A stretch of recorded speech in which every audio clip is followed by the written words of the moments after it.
Hi everyone, welcome to the Practical Gardener. In today's video, we are going to talk about this climbing vine. This is called the Petrea Volubilis, also called the purple wreath, queen's wreath, or the sandpaper vine. Sandpaper vine because of the texture of the leaves. If you see the leaves, they are quite coarse and sandpaper-like in texture. That's why the name sandpaper vine. Now this is a perennial evergreen vine that does very well when it's given adequate amount of support. Especially I have it growing around my grotto here.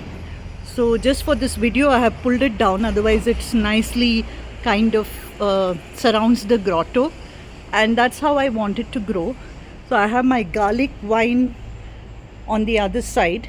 So I want the two purple vines to surround the grotto to give it a nice look. So Petrea volubilis actually belongs to the Verbanaceae family. I have this growing in soil, so it does pretty well in kind of any kind of soil, especially in the Indian context. It does pretty well in loose soil or in even very rich soil, etc. But if you want the blooms, then you do need to give it enough nutrition like composting.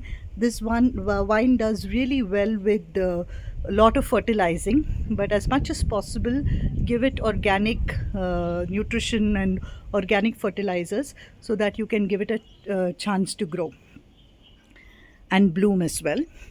Now the Petrea volubilis, so fertilizing, and from a soil perspective, as I said, it can grow in a wide variety, right, wide range of soils, as long as it's well draining and loose coarse soil. It will not do very well when it is completely waterlogged or roots are soaked in water. That is not what it likes.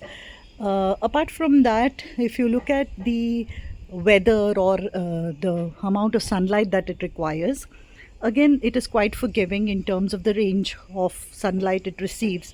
It can do well in direct sunlight areas as well as where you can get a little bit of shade. Ideally put it in a place where you get a lot of afternoon sun and less of the morning harsh sun.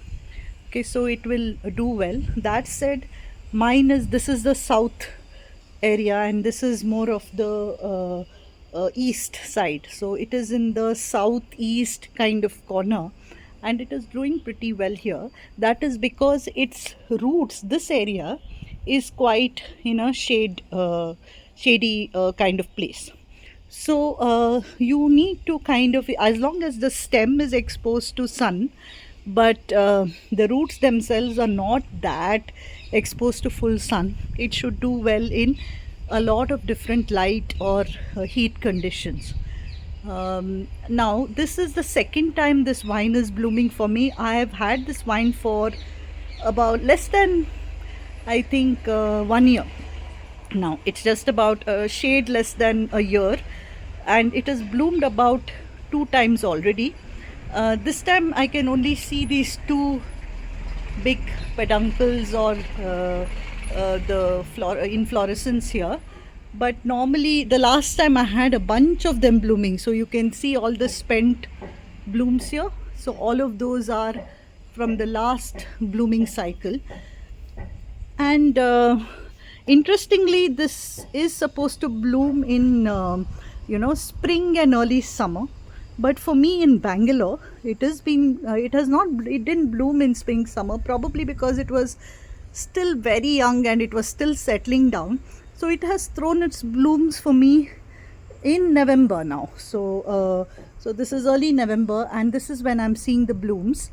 Probably because there was a huge spate of rain and then now you have a lot of sunny days. Probably this is the nice kind of weather that it likes. It will not do very well in the winter season. It goes dormant in winter. You don't really have to fertilize it in winter either. But during the blooming season as well as during its pruning season, do fertilize it very well. I would say, when I say fertilize, I would say make it a monthly regimen to fertilize it, put vermicompost, add some nutrients, even NPK, granules, etc. Cow dung fertilizer. You can fertilize it with anything. You don't really need a strong chemical fertilizer to keep this vine happy. The other thing is pruning. A lot of different climbers bloom on old wood or new wood. In the case of the Petrea volubilis or the sandpaper vine, it blooms on new wood, which means that every season, especially now in winter, once these blooms are gone, I would ideally want to prune this to get it ready for the next season. Okay, so you can do that, or you can just let it be as well. It is just that if you prune it regularly, you will kind of be able to maintain or manage or even train it the way you want to. The other key thing is Petrea volubilis does very well when it is given support. In my case, the grotto itself and this wall, the compound wall, is the support that it has. Now beyond that, I will also need to kind of tie it to probably give it a nice twine and tie it to the wall. That will give it enough support. If you give it enough support, this vine does really well for you. Okay, so in terms of pests, I haven't seen this attracting too many pests. I don't think the leaves are very attractive. Given the texture of the leaves, I don't think too many pests are really drawn to it. But I do see, ants around it and so on, but not really seen it being infested as much with other pests. For instance, any of your mealy bugs and so on, keep away from this vine. Okay, so it's a relatively easy, maintenance-free climber.